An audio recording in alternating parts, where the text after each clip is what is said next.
What up, it's your boy Dick Incredible, and this is my discussion slash review for 911 Season 7, Episode 10, titled All Fall Down. And okay, I'd admit it when I'm wrong. It wasn't Amir. Kinda happy it wasn't. Let's talk about it.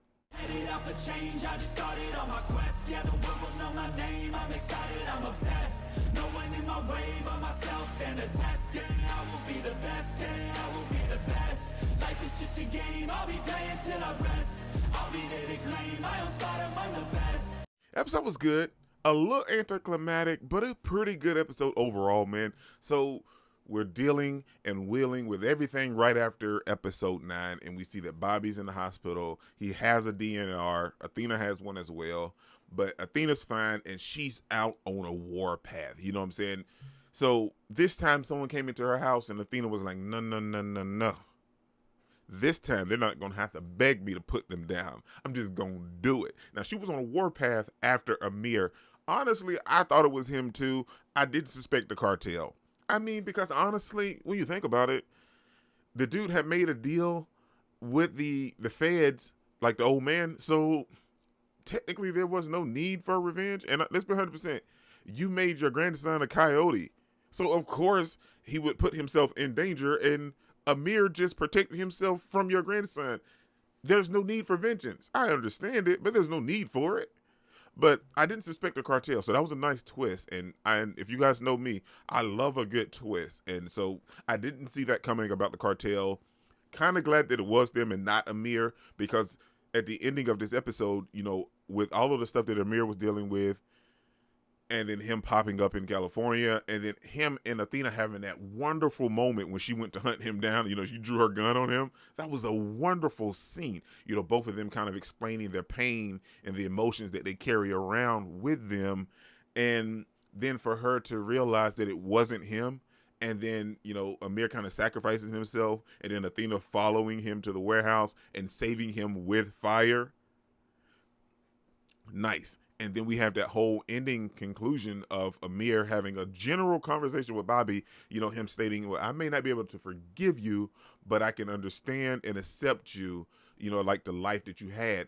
And we find out why he was so upset, you know, when he was at their house and why he stormed off, unhappy that Bobby was able to move on with his life and find somewhere that he actually fit in. You know, May and Harry came back right there at the ending to see Bobby in the hospital. And I'm happy. I don't see them just being friends, but I'm happy that Bobby and Amir were able to kind of settle the score, so to speak. You know what I'm saying? Like, they're good now. We ain't gonna be like, well, hey, you want to grab a cup of coffee or something like that? But they could be cordial. Like, you know, like they could see each other in passing because for some reason, you know, Amir decided to settle down in California.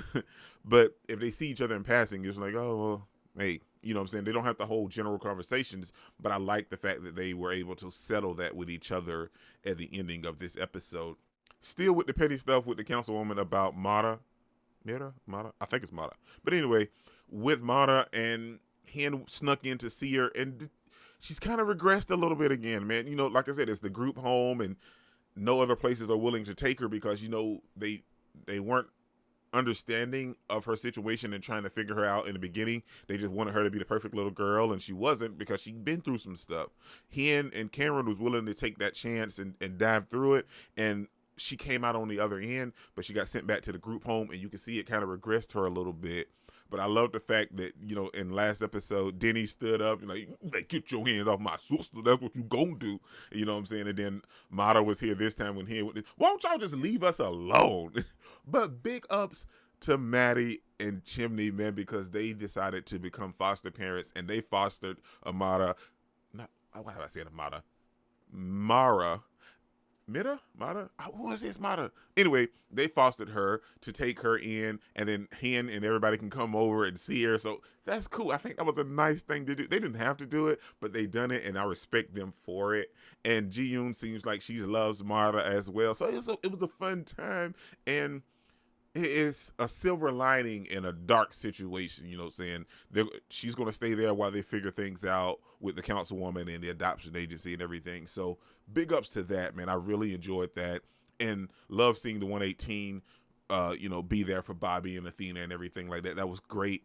Now, Eddie's problem continued this episode. And like I said, I understand it from Eddie's perspective, but from Christopher's, he's looking at this a little bit different, and he doesn't want to talk to Eddie. He doesn't want to be around Eddie anymore. He wants to go live with his grandparents. And I love the connection that Buck and Christopher have. How Eddie couldn't get a hold of Christopher. He couldn't really talk to him, so he brought Buck over to kind of see where their standing is right now. And it sucks that this is the route, but it's understandable coming from Christopher's standpoint. He just needs some time, man, because Eddie doing this stuff behind the scenes, and that's even for us. That's a little weird, Eddie. I mean, it is what it is, but big ups to him allowing Christopher to go, even though, Christopher, hey, he's 13. He's still a minor, so technically Eddie's his father. If you don't want him to go, he ain't got to go nowhere. But allowing him to go to give him that reprieve so they can build and work on their relationship to come back. I love how when him and Buck was talking and his parents came and they rung the doorbell, and he was like, Buck was like, "Is that Madiso?" Eddie's like, "Not on your life, man. We are done."